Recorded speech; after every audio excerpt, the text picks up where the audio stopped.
This is Michael Popok. Forget the windows. Look at the glasses. It's legal AF after dark. When I was a kid and I used to jump off the high dive, people would yell out, "Cannonball!" Now I got to yell out, "Judge Cannon," because I'm so frustrated with how she's handling. No, that's the word handling is doing a heavy lift in that sentence.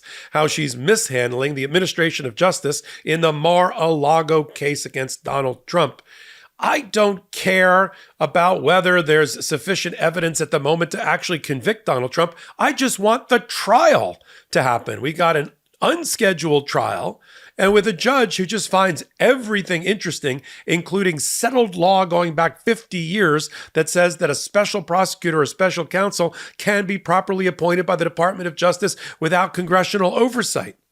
And yet to Aileen Cannon, the judge, everything is interesting. Well, as she's cogitating and thinking about her navel, the trial is not happening. And there was a yet another second big hearing in Florida that we just had to talk about on the MeidasTouch network, and more importantly, on Legal AF. Take a listen. Now let's talk about Judge Cannon in Mar-a-Lago. How did she ever get this case? Ben and I reported, or we talked about on Saturday, you know, the new reporting that's out there, that Judge Altanaga, as I anticipated, as the chief judge, made a couple of phone calls over to Cannon early on and said, you know, it's not a good look. You got reversed twice by the 11th Circuit even before the indictment came out. Maybe you don't want to handle this case. And another judge, which if I was a betting man, I think is Judge Middlebrooks, and the senior judge in West Palm Beach, who also said, maybe you want to give it to a more seasoned judge. And no, I'm going to do it. I'm going to handle it.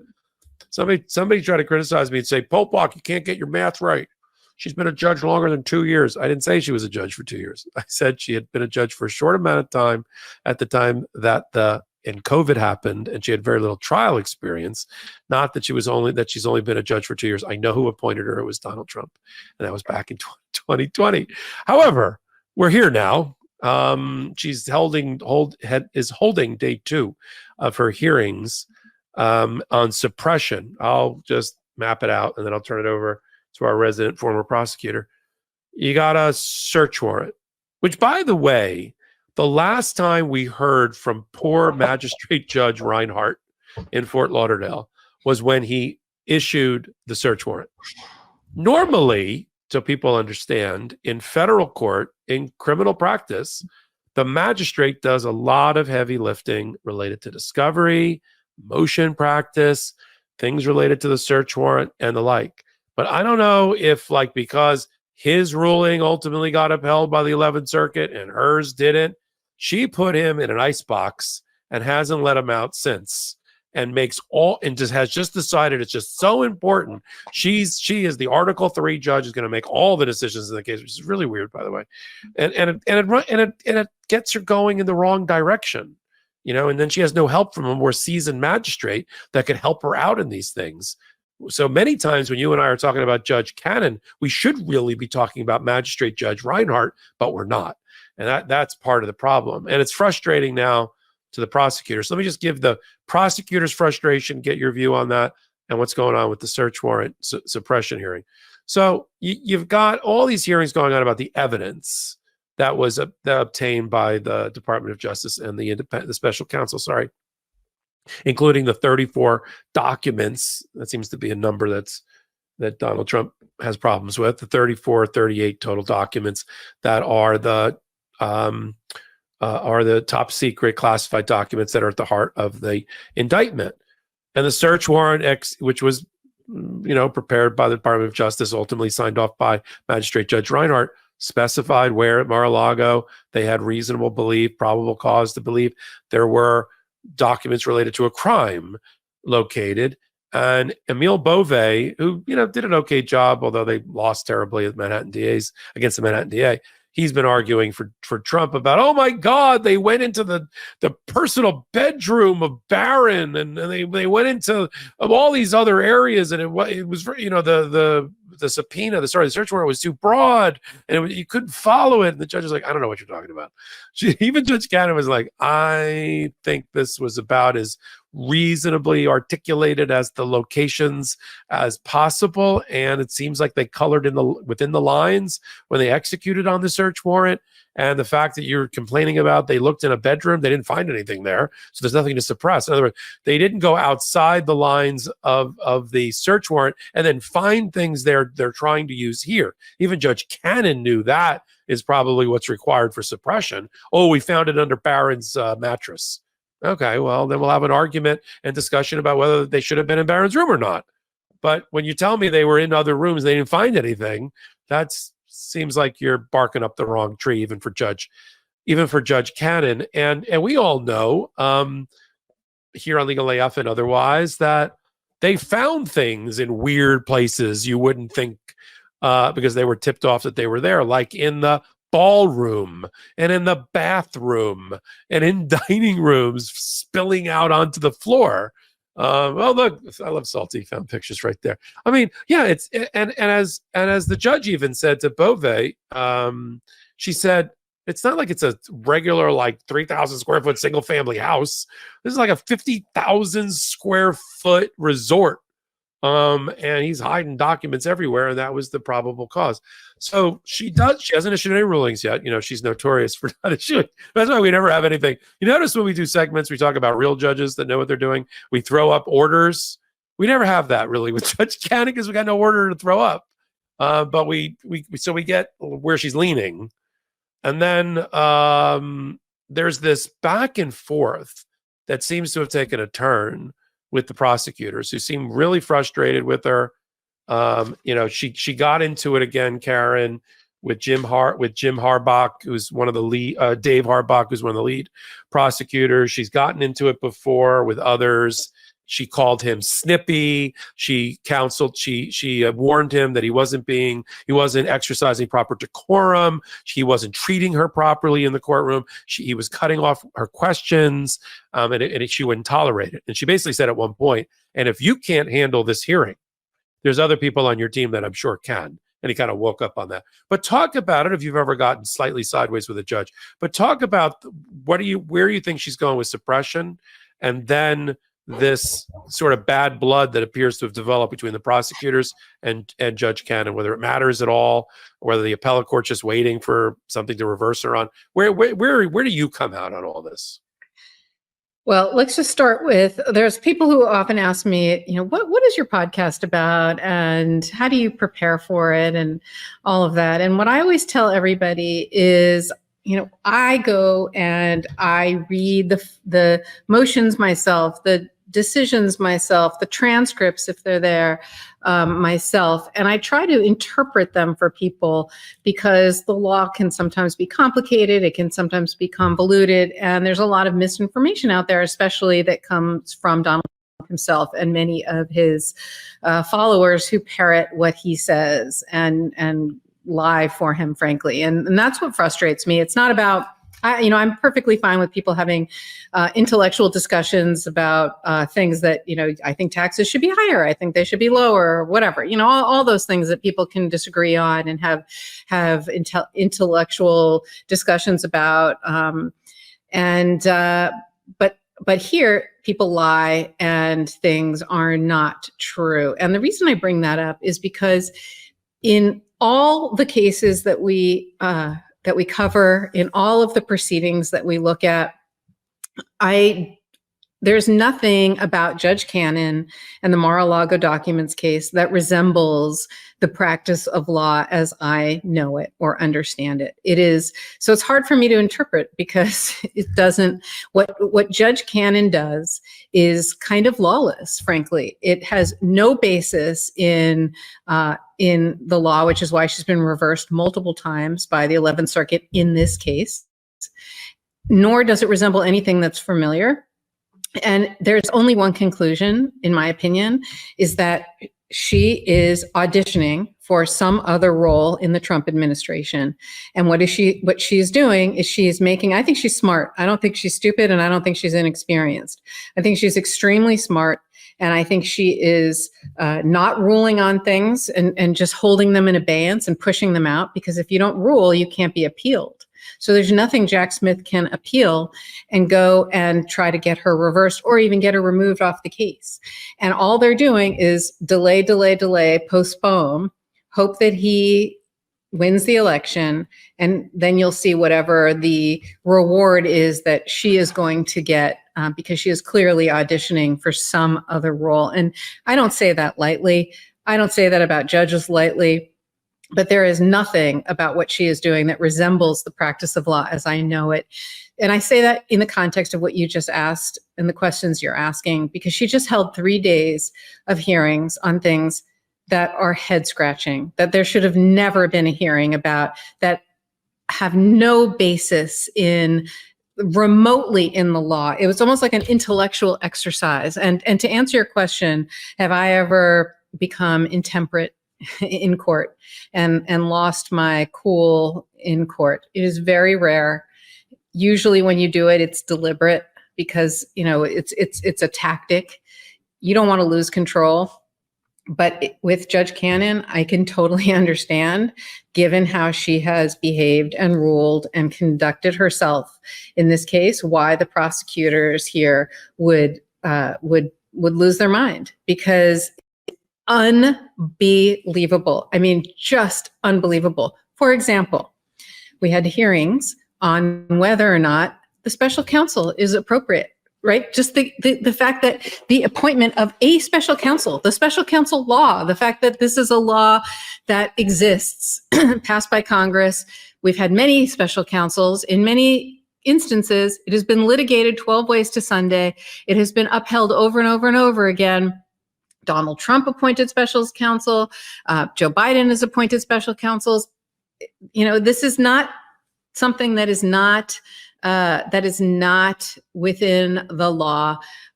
This is not something that you certainly would hold hearings on, and that you would invite amici, right? The amicus briefs, these people, these friends of the court who have nothing to do with the case, but they wanted to submit their amicus briefs, right? And these are the I'm not a party, but I want to give you my opinion briefs. She said, okay. They asked to be able to speak in court, to talk and participate in oral arguments in court.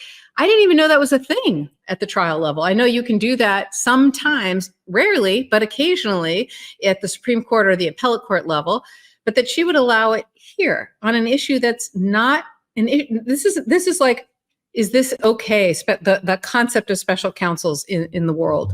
So it makes no sense that she would hold that hearing for any other reason other than to delay this case, right? Because it's clear when you look at the transcripts or the reporting from the transcripts, she's skeptical. She's not going to rule in favor of the defense here, but she's giving them win after win after win by holding these hearings and delaying. Yeah, she's wasting everybody's time. She is not ruling on, there's so many motions that she is not ruling on. For example, the CIPA, right? The Classified Information Procedures Act. There are multiple motions out there that need to be ruled, and in hearings that should happen, and evidence that should be taken at hearings, right? So that she can make rulings, so they can set a trial date. It makes no sense whatsoever. That 3 days worth of hearings. So another one she had was had to do with these. Evan Corcoran, if you remember, was one of the lawyers who represented Trump, and prosecutors are using some of his audio recordings and notes because when he represented Trump, because they said it pierced the attorney-client privilege with the crime fraud exception. She held hearings on that. Those were closed door hearings, so we can't really comment on what happened there. But that's something, again, already been ruled on. But let's have hearings. Why not waste more time? She held hearings on Trump's motion to dismiss the entire case on the special counsel thing that we were talking about. Again, she's never going to rule that, but what does she do? She's bought the Trump administration months of briefing and hearings, and now she didn't rule yet. So she's going to consider and cogitate and eventually rule. And I'm sure she'll rule that there's nothing that inappropriate about Jack Smith being special counsel, and the case won't be dismissed, but it doesn't matter because the case is never going to trial before the election or ever, because if she has her druthers, Donald Trump will win the election and she'll be appointed to some great position that she's auditioning for. And another thing that she held hearings on was whether or not there should be a change in the release conditions. This was a special counsel, Jack Smith, asked for change in the release conditions, saying that Trump, it's almost like a gag order. People are talking about it like a gag order, but it's really just tell him to stop lying about the search warrant affidavit and saying that that law enforcement could have assassinated him, that FBI could have they were going to assassinate him. It's ridiculous. It's BS. Oh, well, let me set a hearing a month from when you filed this emergency application, Jack Smith, and let me not rule on it. And, and we'll sit here and I'll hold hearings on it and waste everybody's time. And she did that again. And then the other one that she did that is just shocking is this whole thing about the search warrant. The defense is asking for what's known as a Franks hearing. I had to look it up because I've heard of it before, but I'm like, a Franks hearing? What's a Franks hearing? Because it's so rare. It basically means that you have to prove, the defense has to argue and submit evidence that the FBI intentionally misled the judge, the magistrate judge here, it would be Reinhart, when seeking the warrant to search Mar-a-Lago. It's like a bad faith, intentionally bad faith, like they did something wrong, almost committed a crime and lied under oath. They have no evidence of that whatsoever, but let's ask for a Franks hearing. It looks not, and there's no sanctions that she's giving to the defense for making these ridiculous, frivolous motions that are wasting everyone's time, that is casting aspersions on law enforcement that didn't do anything wrong. But she allows all these arguments. She allows these ridiculous hearings, and then she doesn't rule on them. And then the other thing that apparently went on in her courtroom in the last few days was this argument that the search warrant was overbroad, that they should have been more narrowly tailored. Why did they go into Melania Trump's living quarters or Barron Trump's room? And she wanted to apparently muse about what was the necessity of these things. And it's just the whole thing is just head scratching, frankly, just absolutely head scratching. So I'm not surprised that at the end of these contentious hearings that one of the prosecutors was frustrated and either intentionally or not kind of lost their cool, because there's nothing about this that resembles anything I've ever seen before. Yeah, I don't. The two things that concern me the most of all this is the possible suppression of Evan Corcoran's notes and audio recordings. That decision, I thought, had already been decided once and for all by the chief judge at the time of the D.C. Circuit Court, Beryl Howell. There was no appeal taken of her decision to turn over that to the United States Supreme Court. We always thought that was sort of a waiver argument that could be raised against Donald Trump, but they've decided they've got a willing participant in Aileen Cannon, and Donald Trump's like, let's just keep throwing as much at her as we can. We're getting great rulings, or we're getting some rulings that help us. And what I see from the prosecutors is they think she's what was the word I was use the M word. They think she's a moron, and it is slipping out during their. They're getting very frustrated. I think they're getting frustrated also because they're trying to find ways to go to a higher authority. They're trying to find ways to get back to the 11th Circuit, where they think they will have a very willing audience to reverse her.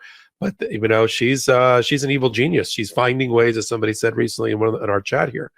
Say what you want about her, Popok, but she's found a way not to issue an order since she got reversed twice, and there is a lot of truth to that pithy observation about Judge Cannon. So Evan Corcoran, they can win the case without it, but it helps the prosecutors make the willful, corrupt intent mens rea connection to the jury so much easier, other than relying on grainy videos of the two other co-conspirators lurking in the dark, moving boxes, and then getting, and circumstantial evidence is just as good as regular direct evidence. I mean, That's nothing wrong with that.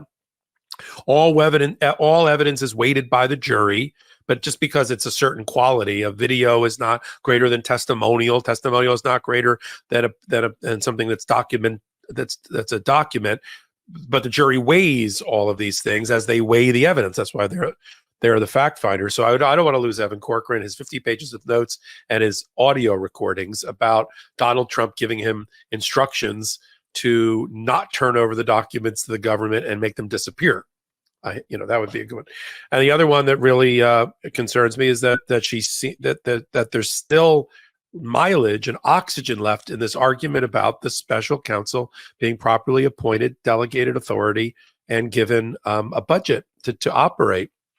It's not, I want to be clear, this version of the special independent prosecutor counsel thing, we've had a version of it. Some have been actually created by and appointed by Congress. This is not that. The one that was appointed by Congress was the independent counsel, which we had the 1980s. And then finally, after Ken Starr made a mess of it and some other things, both Democrats and Republicans said, let's get rid of the independent counsel. Before that, we had a special prosecutor. And that came out of Robert Bork, who was the acting attorney general at the time during the Nixon administration, promising Congress that he would appoint somebody independent because of all the corruption in our last criminal presidency. That was Nixon. This, of course, that looks like child's play compared to what Donald Trump did. Oh, I long for the days of Richard Nixon being the president of the United States again. But, Bork promised Congress that he would appoint a special prosecutor. That was the name. There was nothing on the books of the DOJ, nothing in the Code of Federal Regulation. And the Congress was like, okay. And he appointed Leon Jaworski, and Leon Jaworski ended up prosecuting and convicting a number of people in and around Richard Nixon, including the then Attorney General. And he had a budget, and the budget came from the Department of Justice, and nobody said anything about it. And the Supreme Court at the time in 1974 recognized the validity of a special prosecutor being appointed by the Department of Justice and enforced his subpoenas and his subpoena power to turn over the now infamous Nixon tapes. That was special prosecutor, which is sort of a version of what we have now, but even more informal. And that was fine with the Supreme Court. Then you had the independent counsel through Congress. Then that got removed, and you had the creation of the special counsel, not prosecutor, created as it's a creature of the Department of Justice, and then ultimately the Code of Federal Regulation, which is adopted by Congress. So we do have the congressional input there, which outlines when a special counsel will be appointed or should be appointed by the Attorney General, and who it answers to and how it answers to it, and the oversight. And then the Attorney General at the time has oversight over him by the leading ranking members of the House and Senate Judiciary Committee about whether he's going to accept or reject the recommendations of the special counsel. And there's funding that comes from that. All of that is like settled law, as far as I'm concerned. Received wisdom, call it what you will. But as you pointed out, Karen, to Aileen Cannon, it's all like, this is fascinating. How much money, this was the last hearing, how much money is being spent, Mr. Prosecutor, on this? What does that have to do with anything?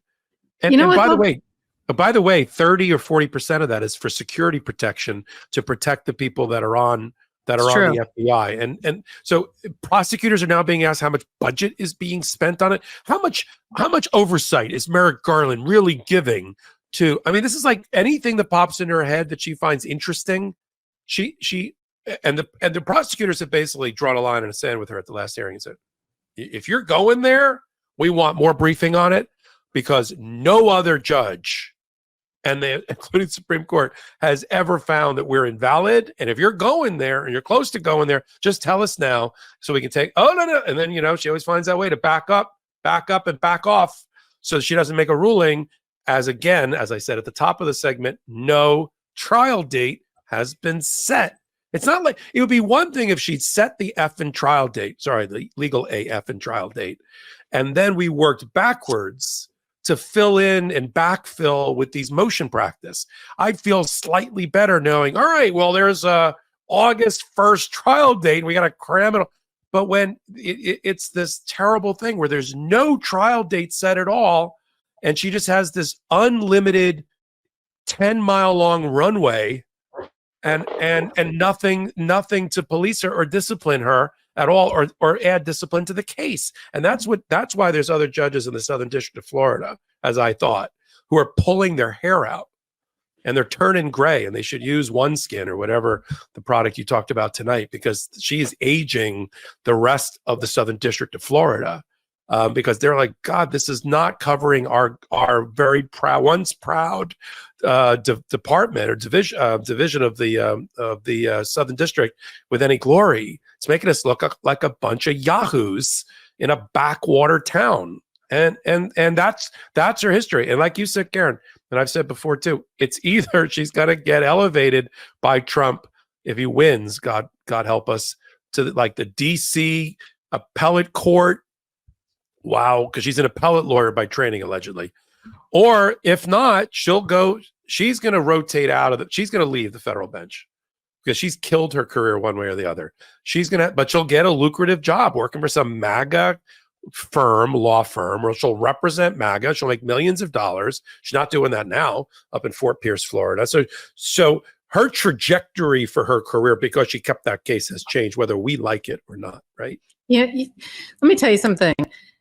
I don't know that people recognize what an incredible encyclopedic knowledge of just information you have, Popok. I mean, first of all, we prepare a lot for Legal AF. We read briefs, we read decisions, we read newspaper articles. We do everything we can to learn as much as we can. You just had a baby. Today is the day your baby came home from the hospital. I am sure you did not do as much preparation as you normally do, but you just gave the history of the special counsel down to the year and what they were called, okay? It was a special prosecutor, an independent counsel. You talked about Nixon and all these other, I can't even remember half the things you just said. You have this is why I love doing Legal AF with you, because we are so lucky. Everybody is so lucky that you do this, especially days like today, where I can't believe you had time to do it. I'm going to match my glass color in a moment. But it's really true. I know a lot of people. I know a lot of smart people. You have a gift, and you are so. It is such an honor to do this with you every week, and that you give so much time to everybody. It's just, it's fascinating. It is interesting, and I learned so much being with you. So I'm just blown away. Actually, I don't take compliments that well, but I love you at the bottom of my heart, and I really do appreciate that. And how I feel about you. If people don't know, I had a choice to do this show with many, many, many, many people, but after one deep conversation with Karen leaning up against the side of a building. Well, I'm also bossy. No, that wasn't bossy. You didn't boss me into it. I wanted to do it with you. Yeah, well, I'm just saying though. Yeah, look, I appreciate it. I know what I have. I know what I bring to the table, but what you have is just, believe me, it is incredible. Like, that just blows me away. And you do that a lot about a lot of different things, not just about a few things. We got to lean into our competitive advantages, and that's what I got. And I do really appreciate you. Welcome back. We do a show. It's a podcast. It's devoted to the intersection of law and politics. It's every Wednesday and Saturday. It's at 8 p.m. Eastern time on this YouTube channel. Free subscribe, and then set reminders. You'll never miss another Legal AF again. And you can pick us up on every major audio podcast platform of your choice. We sit at the intersection of law and politics so you don't have to. As practicing lawyers, we analyze the issues on what we jokingly refer to as the Almost Never Wrong podcast. Lawyers talking about things they know what they're talking about at the intersection of law and politics. Pinch me, I think I'm dreaming, but we are glad that you're here. If you're already part of the Legal AF audience, we really have to thank you, because frankly, without you, we wouldn't be able to build the network and the content that we're doing the way that we're doing it. But take that clip. It's like a little bit of a Legal AF mini, and send it off to friends and family, people in your life, and ask them to join our audience and join our journey.